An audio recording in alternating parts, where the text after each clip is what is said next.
There has been a lot of media hype about the Skydio 2 drone. Some reviews by social media influencers say it's the best drone in the world. Others regret their purchase and went back to more traditional drones. Plenty of owners have good and bad experiences, like me. After 9 months of flying, we cover the problems we experienced, the positive aspects, and whether this drone might suit your purposes.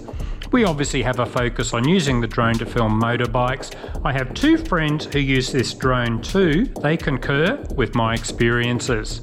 Autonomous flight and collision avoidance. Skydio claims to be the best drone in this respect. This is true, but the system is far from perfect. Skydio's earlier promotions showed the drone flying effortlessly between trees, and that it was almost impossible to crash. Many users have crashed their Skydio and found it does not navigate through trees well, at least above a walking speed.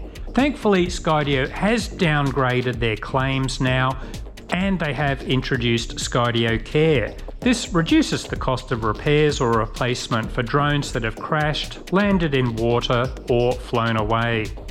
Tracking. The Skydio tracks the subject through a mix of visual tracking and a GPS signal via the beacon. Range is extended by connecting with our cell phone too. Skydio says the maximum range of the Skydio 2 is 1.5 kilometres, but we always find it loses tracking much sooner. At times it has stopped tracking at very short distances. It happens a lot. Where possible, we try to fly with the drone in front where we can watch it. Otherwise, we have to regularly look behind to make sure it is still there. Often, it isn't. This seems to be rare for slower moving subjects. Possibly motorbikes are stretching the capabilities of the Skydio too much. Always make sure the drone is tracking you. Sometimes the drone is facing you, you think it is connected, but then it just wanders off, possibly looking for other drones to mate with, who knows. Sometimes the drone will start tracking another motorbike, even though I have the cell phone and beacon on my motorbike. At least it is still filming a motorbike, but this could end badly if it's a rider not in your group who takes a different turn. Video quality. Experienced drone operators often complain about the quality of Skydio's video. We have left it unadjusted so you can see how the automatic light balance can vary dramatically. Also, aperture adjustments can be very rapid. Some owners set the aperture manually and have to make corrections in post-production. Skydio does not provide a flat colour profile that would allow for higher quality footage to be manipulated easily in post-production.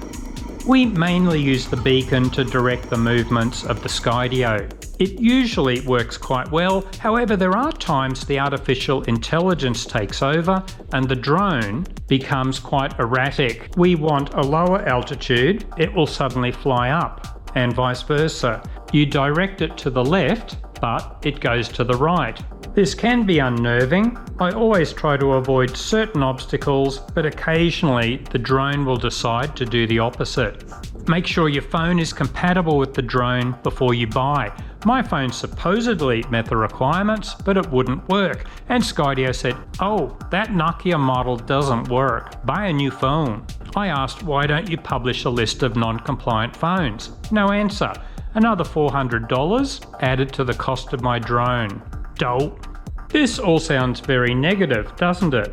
Yes, I am disappointed. Skydio's earlier promotions promised so much, but unfortunately I think it's only a matter of time before this drone is destroyed in a crash or disappears into the distance. Put your name and phone number on the drone. With luck, someone might return it. Let's look at the positive side of the Skydio 2. It's not made in China. I am sure many components are made in China, but it's great to see a USA company in charge.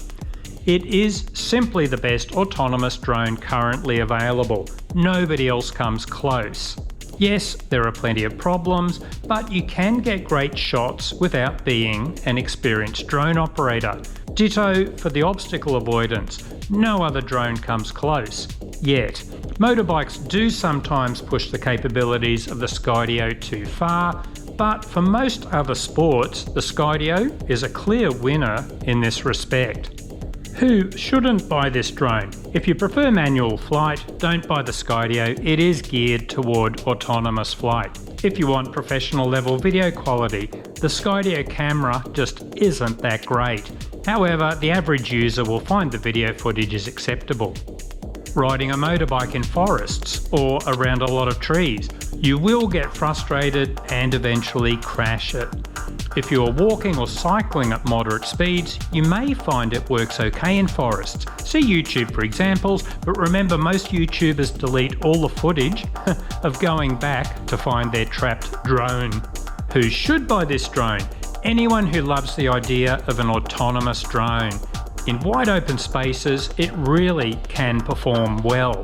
It may be okay around trees if you don't push its capabilities too far, but be prepared for crashes anyway. Consider buying the Skydio Care package. If you want reasonable video quality, be prepared to do a lot of editing to fix the poor light balance and colour profile. See some of our recent videos to see our results with lots of editing. Do your research, watch plenty of videos, be careful of fake reviews by social media influencers. Usually they get a free Skydio in exchange for saying it's the world's best drone. Good luck.